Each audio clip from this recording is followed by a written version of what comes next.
ಎಲ್ಲರಿಗೂ ನಮಸ್ಕಾರ. ನಾನು ನಿಮ್ಮ ಚೆನ್ನ. ಈ ಒಂದು ವಿಡಿಯೋದಲ್ಲಿ ಸಾಮಾಜಿಕ ಪಿಡುಗುಗಳ ಬಗ್ಗೆ ಪ್ರಬಂಧ ನೋಡ್ತಾ ಹೋಗೋಣ. ಯಾವ ರೀತಿ ಬರೆದಾಗ ಪೂರ್ಣಾಂಕ ಪಡಲಿಕ್ಕೆ ಸಾಧ್ಯ ನಾವು ಅಂತಂದಾಗ ಪೀಠಿಕೆ, ವಿಷಯ ವಿವರಣೆ ಮತ್ತು ಉಪಸಂಹಾರ ಬರೆದು ಅದರಲ್ಲಿ ವಿಷಯ ವಿವರಣೆ ಅಚ್ಚುಕಟ್ಟಾಗಿ ಕೊಟ್ಟಾಗ ಪೂರ್ಣ ಅಂಕ ಪಡಲಿಕ್ಕೆ ಸಾಧ್ಯ. ರೈಟ್. ಹಾಗಾದರೆ ಈ ಒಂದು ಪ್ರಬಂಧ ಅಂತಕ್ಕಂಥ ಇಷ್ಟು ಆಯಿತು. ಇಷ್ಟು ಆದರೆ ಲೈಕ್ ಮಾಡಿ, ಇನ್ನೊಬ್ರಿಗೂ ಶೇರ್ ಮಾಡಿ, ಇನ್ನೊಬ್ರಿಗೆ ಚಾಲಕ್ಕೆ ಸಾಧ್ಯ. ಇಂಥ ಅನೇಕ ವಿಡಿಯೋಗಳ ಚಾನಲ್ನ ಸಬ್ಸ್ಕ್ರೈಬ್ ಆಗಿ. ಅದೇ ತೆರನಾಗಿ ಅನೇಕ ಪ್ರಬಂಧಗಳು ಮತ್ತು ಗಾದೆ ಮಾತುಗಳ ವಿಸ್ತರಣೆ ಆಲ್ರೆಡಿ ಮಾಡಿದ್ದೀನಿ. ಲಿಂಕ್ ಡಿಸ್ಕ್ರಿಪ್ಷನ್ ಇಡ್ತೀನಿ, ಅಲ್ಲಿ ಕ್ಲಿಕ್ ಮಾಡೋದಕ್ಕೆ ನೀವು ಆ ಎಲ್ಲ ವಿಡಿಯೋಗಳು ನೋಡ್ಬೋದು ಅಂತ ಹೇಳ್ತಾ, ಹಾಗಾದರೆ ಒಂದೊಂದಾಗಿ ನೋಡ್ತಾ ಹೋಗೋಣ ಬನ್ನಿ. ಮೊದಲನೇ ಇಲ್ಲಿ ಪೀಠಿಕೆ ನೋಡ್ತಾ ಹೋಗಿದ್ವಿ. ಪೀಠಿಕೆಯಲ್ಲಿ ನೋಡ್ತಾ ಹೋಗೋಣ. ಸಮಾಜದ ಅಭಿವೃದ್ಧಿಗೆ ಕೇಡನ್ನುಂಟು ಮಾಡುವ ಕೆಲವು ಪದ್ಧತಿಯನ್ನು ಸಾಮಾಜಿಕ ಪಿಡುಗುಗಳು ಎಂದು ಗುರುತಿಸಲಾಗಿದೆ. ಇಂತಹ ಪದ್ಧತಿಗಳು ನಮ್ಮ ದೇಶವನ್ನು ಅಭಿವೃದ್ಧಿ ಪಥದತ್ತ ಕೊಂಡೊಯ್ಯಲು ಕಂಟಕವಾಗಿವೆ. ಇವುಗಳನ್ನು ನಿವಾರಿಸಿ ಕೊಂಡಾಗ ಮಾತ್ರ ಸಮಾಜದ ಸ್ವಾಸ್ಥ್ಯವಾಗಿರಬಲ್ಲದು ಅಂತಕ್ಕಂಥದ್ದು ಪೀಠಿಕೆಯಲ್ಲಿ ಬರೆದಿದೆ. ಆ ನಂತರ ವಿಷಯ ವಿವರಣೆ ನೋಡ್ತಾ ಹೋಗೋಣ. ಇಲ್ಲಿ ನೋಡಿ, ವಿಷಯ ವಿವರಣೆ ಅನಾದಿ ಕಾಲದಿಂದಲೂ ನಮ್ಮ ಸಮಾಜಕ್ಕೆ ಅಂಟಿಕೊಂಡು ಬಂದಿರುವ ಸಮಾಜದ ಅಭಿವೃದ್ಧಿಗೆ ಕಂಟಕವಾಗಿರುವ ಬಡತನ, ಅನಕ್ಷರತೆ, ಬಾಲ್ಯ ವಿವಾಹ, ವರದಕ್ಷಿಣೆ, ಸ್ತ್ರೀ ಶೋಷಣೆ, ಭಿಕ್ಷಾಟನೆ, ಜಾತಿ ಪದ್ಧತಿ, ಅಸ್ಪೃಶ್ಯತೆ, ದೇವದಾಸಿ ಪದ್ಧತಿ, ಜೀತ ಪದ್ಧತಿ, ಪರದಾ ಪದ್ಧತಿ, ಬಹುಪತಿತ್ವ, ಕೆಲಸದಲ್ಲಿ ಲಿಂಗ ಅಸಮಾನತೆ, ಮೂಢನಂಬಿಕೆ, ಬಾಲಾಪರಾಧ ಇತ್ಯಾದಿಯಾಗಿ ಹಲವಾರು ಸಾಮಾಜಿಕ ಪಿಡುಗುಗಳು ನಮ್ಮನ್ನು ಕಾಡುತ್ತಿವೆ.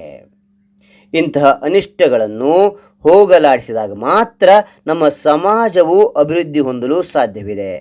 ಇಲ್ಲವಾದರೆ ಸಮಾಜ ಅಭಿವೃದ್ಧಿ ಕುಂಠಿತಗೊಂಡು ದಾಸ್ಯದಲ್ಲಿರಬೇಕಾಗುತ್ತದೆ. ಮುಂದೆ ನೋಡ್ತಾ ಹೋಗೋಣ.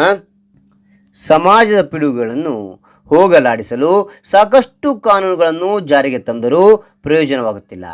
ಇವುಗಳು ಹೀಗೆ ಮುಂದುವರಿಯಲು ಅನಕ್ಷರತೆ ಕಾರಣ ಎಂದು ಹೇಳಬಹುದು. ಅಕ್ಷರಸ್ಥರ ಸಂಖ್ಯೆ ಹೆಚ್ಚಾದಂತೆ ಕೆಲವು ಪಿಡುಗುಗಳು ದೂರವಾಗುತ್ತಿವೆ.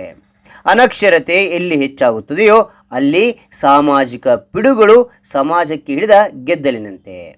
ಆದ್ದರಿಂದ ನಮ್ಮ ಸರ್ಕಾರಗಳು ಇನ್ನೂ ಕಠಿಣ ಕಾನೂನುಗಳನ್ನು ಜಾರಿಗೆ ತಂದು ಅದಕ್ಕೆ ಪೂರಕವಾದ ಬೀದಿ ನಾಟಕಗಳು, ಟಿವಿ, ರೇಡಿಯೋ, ಪತ್ರಿಕೆಗಳಲ್ಲಿ ಜಾಹೀರಾತು ನೀಡಿ ಪ್ರಸ್ತುತ ಫೋನ್ಗಳ ಮೂಲಕ ಜಾಗೃತಿ ಮೂಡಿಸಬೇಕು.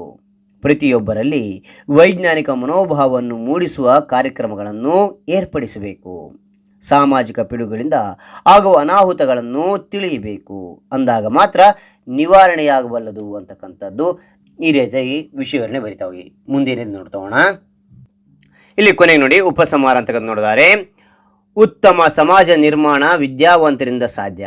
ಅವರು ಮುಂದೆ ಬಂದು ಅನಕ್ಷರಸ್ಥರಲ್ಲಿ ಅರಿವು ಮೂಡಿಸಿ ಆ ಮೂಲಕ ಸಾಮಾಜಿಕ ಪಿಡುಗುಗಳನ್ನು ನಿವಾರಿಸಿ ಸಮಾಜ ಸ್ವಾಸ್ಥ್ಯವಾಗಿರಲು ಶ್ರಮಿಸಬೇಕು. ಆಗ ಮಾತ್ರ ನಮ್ಮ ದೇಶ ಅಭಿವೃದ್ಧಿ ಪಥದತ್ತ ಸಾಗಲು ಸಾಧ್ಯವೆಂದು ಹೇಳಬಹುದು ಅಂತಕ್ಕಂಥದ್ದು ಕೊನೆಗೆ ಉಪಸಂಹಾರವನ್ನು ಬರಿತಾ ಹೋಗಿ.